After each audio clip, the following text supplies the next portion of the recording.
Hey out there, this is Buzz with the Survival Buzz. So supply chain issues are becoming a real problem, and I'm sure unless you're living on the moon, you've noticed by now, whether you're reading about it or seeing it on the news, or noticing in your local store not having that item that you want, or that particular brand, or the giant gaping holes. It's not always the case. It's like some of these pictures you see in the mainstream media as well as the alternative media where, complete stores are wiped out. That's not always the case. But it is becoming readily normal that shelves are empty, items don't come in for weeks on end, and everybody acts like it's just going to get better. Well, I'm here to tell you, I don't think it's going to get better. We've been going through this grocery chain issue for, 20 months now, and everybody says, oh, just a couple more weeks, couple more weeks. And the more I've read into this, I realize that is not the case. Even though you have CEOs all over from all different supply chains, whether it be in the grocery store or the people that package the goods or ship the goods. There's issues everywhere with the supply chain, and it's only getting worse. Right now, there's 120,000 workers missing in the packaged consumer goods in the United States. The people that pack all that stuff, there are 120,000 people down. And now with the new Omicron variant, spiking everywhere, they're shutting places down even more. Drivers are stopping driving. Warehouses have stopped filling orders. They're closing ports. Trucks are stopping. Grocery store chains, in some instances that I read, have less than 50% of the workers that they normally would have pre-pandemic. So things are only getting rougher. And a lot of these CEOs of these major companies and grocery chains and things try to sugarcoat it and make it seem better than it is. I've heard everything from CEOs saying anywhere from a week or two to a few months to, spring into summer, things will fall back into somewhat normal category. But I honestly don't feel like that's the case. I feel like that's a very optimistic number of waiting time for that. Just simply because now with the surge of the new variant, they're shutting things down like crazy. So what are you doing to prepare against this? I know a lot of you out there that watch me and listen to me are probably already die-hard preppers and already have a stockpile of things. But I would assume that there's a vast majority of you out there that are not ready and have not been preparing.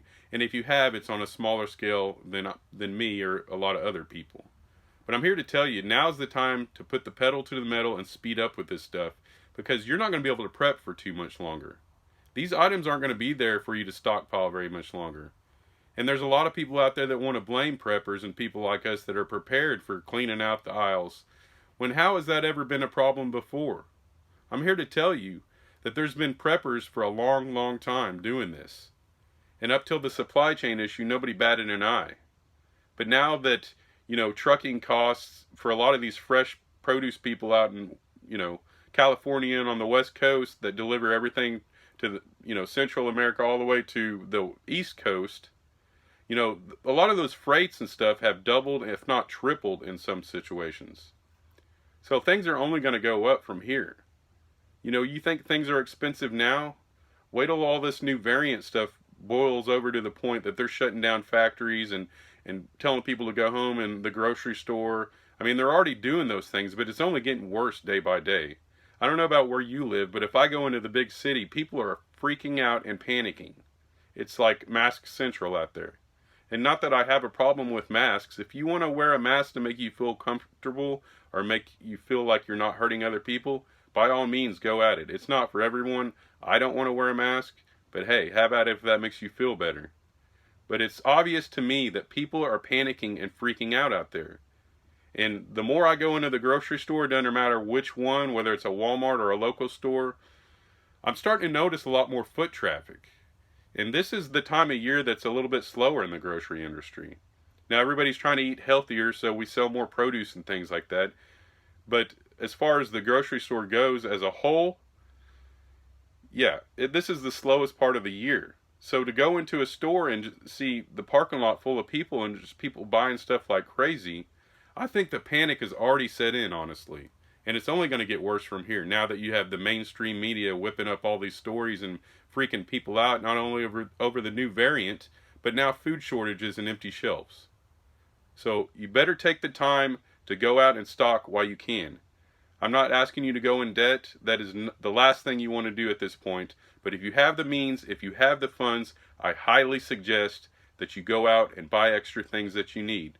Now, this doesn't stop at food, especially with supply chain issues and distribution problems.